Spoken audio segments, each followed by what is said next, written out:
It's a Sunday afternoon. The house is quiet. You've finished your chores, the emails are paused, and for the first time in all week, you have absolutely nothing to do. You sit on the sofa, maybe you look out the window, or you just close your eyes for a moment. But then it starts. A small, nagging voice in the back of your head begins to whisper, "You should be doing something. You're wasting time. Everyone else is being productive, and you're just here." Suddenly, the rest you were looking forward to doesn't feel like rest anymore. It feels like a weight. It feels like guilt.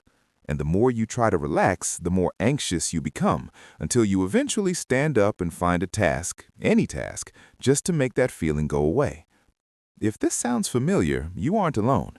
In a world that never stops moving, doing nothing has become one of the most difficult things for us to do. But here's the interesting part. That guilt isn't a sign that you are lazy. It's actually a window into how your brain is wired, how you were raised, and how you perceive your own value in the world. Today, we're going to understand the psychology behind why nothing feels so heavy and why your mind treats a moment of peace like an emergency. The processing motor that never stops. The first thing we have to understand is that for many of us, the brain doesn't have an off switch. It only has different speeds. In psychology, there is a concept called deep processing. Imagine two types of cameras. One takes a quick photo and moves on. The other stops, adjusts the focus, looks at the shadows, and explores every detail. If you are someone who feels guilty when resting, you likely have that second type of brain. You don't just experience the world, you explore it. You notice the tone of a conversation, the hidden meaning in a text, the small tensions in a room. This means that when you are doing nothing, your brain isn't actually empty. It's busy processing everything that happened during the week. It's organizing memories, analyzing social cues, and trying to build coherence out of the chaos. The problem is that our society doesn't see processing as work. We only value things we can see: a finished report, a clean house, a workout. Because you can't see your brain integrating information, your internal critic classifies that time as waste. Your mind feels like a motor that someone forgot to turn off, and when that motor has no external task to focus on, it turns inward and begins to attack your lack of activity. It's not that you are doing nothing, it's that your brain is doing so much internally that the external silence feels like a mistake. The trap of the hedonic treadmill. There is another reason why we feel this guilt, and it has to do with how we measure our own worth. Researchers Edward Deci and Richard Ryan talked about self-determination theory, which looks at what truly makes humans feel fulfilled. They found that for many people, their sense of value is tied almost entirely to external achievements, to the next goal, the next praise, the next win. This creates what psychologists call the hedonic treadmill.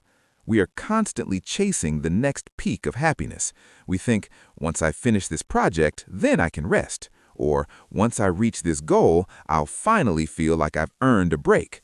But the treadmill never stops. The moment you reach the goal, your brain resets, and suddenly resting feels like falling behind. When you sit on that sofa and do nothing, you're stepping off the treadmill, and for a brain that has been trained to believe that action equals value, stepping off feels like becoming worthless. You feel guilty because you've been taught that you have to earn the right to exist without producing something. You aren't resting, you are waiting for permission that never comes from the outside. The shadow of learned responsibility. Often, this guilt isn't even yours. It's an echo from the past.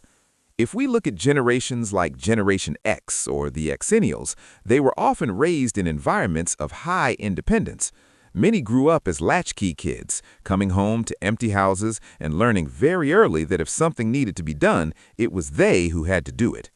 When a child learns too early that nobody is coming to rescue you, their brain develops a high level of anticipatory thinking. They are always 2 or 3 steps ahead, calculating risks, preparing for the worst, and ensuring everything is under control. For these people, doing nothing feels dangerous. Their brain associates stillness with a lack of vigilance. If you aren't moving, you aren't preparing, And if you aren't preparing, you are vulnerable. That guilt you feel on a Saturday afternoon is often just an old survival mechanism trying to protect you. Your mind is saying, don't get comfortable. If you stop, you might miss a threat. It's an armor that was useful when you were young, but now that same armor is so heavy that it won't let you sit down. The dopamine deception.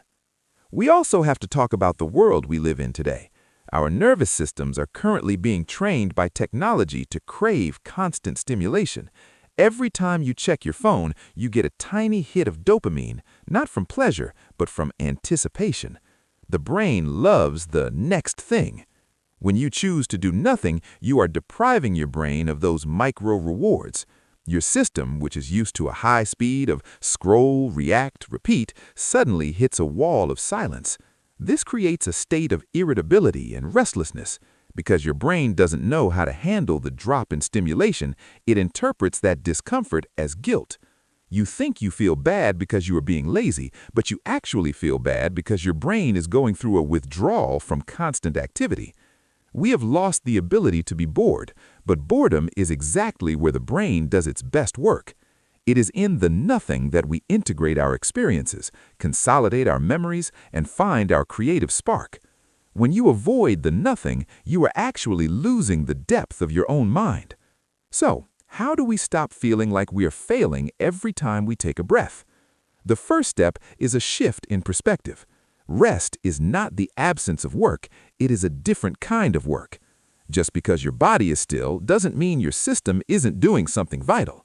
Your brain needs those moments of low stimulation to recalibrate, just like a battery needs to be plugged in to work again. Second, we need to realize that the voice of guilt is usually a liar. It tells you that if you do nothing, everything will fall apart, or that you are a bad person. But if you look at the facts, you'll see that some of your best ideas and your most profound moments of peace came when you weren't trying to achieve anything. The guilt is not a signal of an error, it's a signal of intolerance to uncertainty. You are trying to use thinking and doing as a way to control the future and feel safe. But true emotional maturity isn't about solving every problem or finishing every task. It's about being able to sit with the unfinished and realize that you are still okay. Next time you are sitting there, doing nothing, and that familiar wave of guilt starts to rise, don't try to fight it. Don't immediately grab your phone or start cleaning the kitchen. Instead, try asking yourself one question. What am I trying to avoid feeling right now? Are you avoiding the silence? Are you avoiding the feeling that you aren't enough without a task? When you stop running from the guilt, it loses its power over you. You realize that nothing isn't a void you need to fill. It's a space where you can finally meet yourself without the mask of productivity. You aren't a machine that is broken when it stops moving. You are a human being who needs the quiet to remember who you are. And maybe, just maybe, the most productive thing you can do today is absolutely nothing. If this reflection made you pause for a second, you're in the right place. On this channel, we explore the parts of our psychology that usually stay invisible, the reasons why we feel, act, and think the way we do. If you want to keep understanding the engine inside of you, feel free to subscribe. Because sometimes the first step to feeling better isn't doing more. It's finally understanding why you do what you do. I'll see you in the next video.